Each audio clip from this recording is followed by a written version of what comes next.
Hello.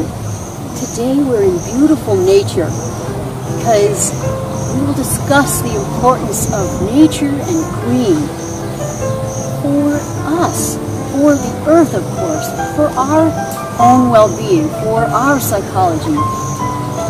There's a growing field called eco-psychology, which is about that important connection we have with earth and nature that affects our minds, our hearts. And there's a lot of research coming out. I'll put something below.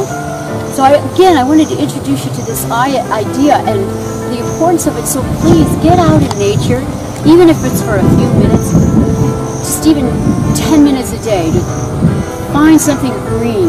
Have plants in your home as well. But if you could get out, find a park, anything like that.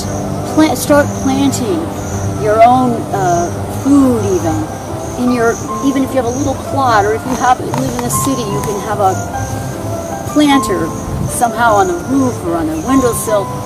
So let's go green from every angle, really, in terms of what we eat and what we surround ourselves with. So, to your health. Thank you.